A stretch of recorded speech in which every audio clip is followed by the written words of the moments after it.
The wife of a man from the company of the prophets cried out to Elisha, "Your servant, my husband, is dead, and you know that he revered the Lord. But now his creditor is coming to take my 2 boys as his slaves."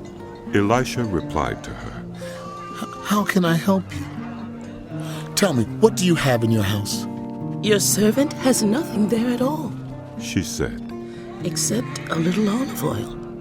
Elisha said, Go around and ask all your neighbors for empty jars. Don't ask for just a few. Then go inside and shut the door behind you and your sons. Pour oil into all the jars, and as each is filled, put it to one side. She left him and shut the door behind her and her sons. They brought the jars to her, and she kept pouring. When all the jars were full, she said to her son, "Bring me another one." But he replied, There's not a jar left. Then the oil stopped flowing. She went and told the man of God, and he said, Go, sell the oil and pay your debts. You and your sons can live on what is left. One day Elisha went to Shunem, and a well-to-do woman was there who urged him to stay for a meal. So whenever he came by, he stopped there to eat. She said to her husband, I know that this man who often comes our way is a holy man of God. Let's make a small room on the roof and put in it a bed and a table, a chair, and a lamp for him. Then he can stay there whenever he comes to us. One day when Elisha came, he went up to his room and lay down there. He said to his servant Gehazi, Call the Shunammite. So he called her, and she stood before him. Elisha said to him, Tell her, you have gone to all this trouble for us. Now what can be done for you? Can we speak on your behalf to the king or to the commander of the army? She replied, I have a home among my own people. What can be done for her? Elisha asked. Gehazi said, She has no son, and her husband is old. Then Elisha said, Call her. So he called her, and she stood in the doorway. About this time next year, Elisha said, you will hold a son in your arms. No, my lord. She objected. Please, man of God, don't mislead your servant. But the woman became pregnant, and the next year, about that same time, she gave birth to a son, just as Elisha had told her. The child grew, and one day he went out to his father, who was with the reapers. He said to his father, My head! My head! His father told a servant. Carry him to his mother. After the servant had lifted him up and carried him to his mother, the boy sat on her lap until noon, and then he died. She went up and laid him on the bed of the man of God, then shut the door and went out. She called to her husband and said, Please, send me one of the servants and a donkey, so I can go to the man of God quickly and return. Why go to him today? He asked. It's not the new moon or the Sabbath. That's all right.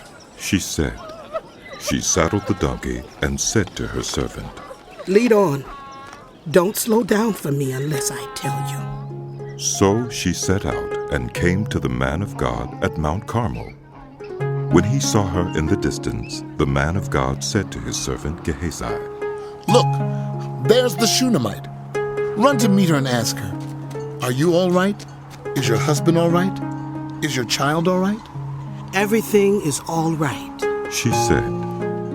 When she reached the man of God at the mountain, she took hold of his feet. Gehazi came over to push her away, but the man of God said, Leave her alone. She is in bitter distress, but the Lord has hidden it from me and has not told me why. Did I ask you for a son, my lord? She said.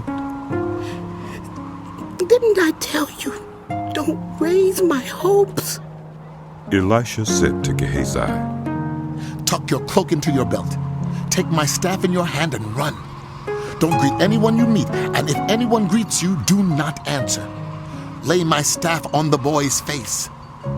But the child's mother said, "As surely as the Lord lives, and as you live, I will not leave you." So he got up and followed her. Gehazi went on ahead and laid the staff on the boy's face, but there was no sound or response. So Gehazi went back to meet Elisha and told him, "The boy has not awakened." When Elisha reached the house, there was the boy lying dead on his couch. He went in, shut the door on the two of them, and prayed to the Lord. Then he got on the bed and lay on the boy, mouth to mouth, eyes to eyes, hands to hands. As he stretched himself out on him, the boy's body grew warm. Elisha turned away and walked back and forth in the room, and then got on the bed and stretched out on him once more. The boy sneezed 7 times and opened his eyes. Elisha summoned Gehazi and said, "Call the Shunammite." And he did. When she came, he said, "Take your son." She came in, fell at his feet, and bowed to the ground. Then she took her son and went out. Elisha returned to Gilgal, and there was a famine in that region. While the company of the prophets was meeting with him, he said to his servant, "Put on the large pot and cook some stew for this company." One of them went out into the fields to gather herbs and found a wild vine. He gathered some of its gourds and filled the fold of his cloak. When he returned, he cut them up into the pot of stew, though no one knew what they were. The stew was poured out for the men, but as they began to eat it, they cried out, "Men of God, there is death in the pot!" and they could not eat it. Elisha said, "Get some flour. He put it into the pot and said, Serve it to the people to eat." and there was nothing harmful in the pot. A man came from Baal-Shalusha, bringing the man of God 20 loaves of barley bread, baked from the first ripe grain, along with some heads of new grain. "Give it to the people to eat." Elisha said, "How can I set this before 100 men?" his servant asked. But Elisha answered, "Give it to the people to eat, for this is what the Lord says. They will eat and have some left over." Then he set it before them, and they ate and had some left over, according to the word of the Lord. Now Naaman was commander of the army of the king of Aram. He was a great man in the sight of his master and highly regarded, because through him the Lord had given victory to Aram. He was a valiant soldier, but he had leprosy. Now bands of raiders from Aram had gone out and had taken captive a young girl from Israel, and she served Naaman's wife. She said to her mistress, "If only my master would see the prophet who's in Samaria, he would cure him of his leprosy." Naaman went to his master and told him what the girl from Israel had said. "By all means, go. The king of Aram replied. I will send a letter to the king of Israel." So Naaman left, taking with him 10 talents of silver, 6,000 shekels of gold, and 10 sets of clothing. The letter that he took to the king of Israel read, "With this letter I am sending my servant Naaman to you, so that you may cure him of his leprosy." As soon as the king of Israel read the letter, he tore his robes and said, "Am I God? Can I kill and bring back to life? Why does this fellow send someone to me to be cured of his leprosy? See how he was trying to pick a quarrel with me?" When Elisha, the man of God, heard that the king of Israel had torn his robes, he sent him this message. "Why have you torn your robes? Have the man come to me, and he will know that there is a prophet in Israel." So Naaman went with his horses and chariots and stopped at the door of Elisha's house. Elisha sent a messenger to say to him, Go wash yourself 7 times in the Jordan, and your flesh will be restored, and you will be cleansed.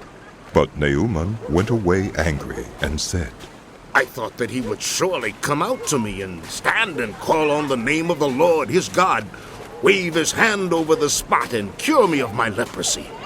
Are not Abana and Pharpar, the rivers of Damascus, better than all the waters of Israel? Couldn't I wash in them and be cleansed? So he turned and went off in a rage. Naaman's servants went to him and said, My father, if the prophet had told you to do some great thing, would you not have done it?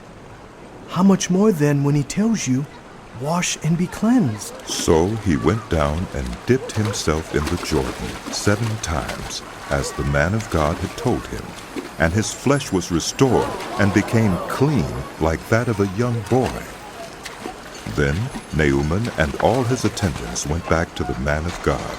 He stood before him and said, Now I know that there is no God in all the world except in Israel. So please accept a gift from your servant. The prophet answered, As surely as the Lord lives whom I serve, I will not accept a thing.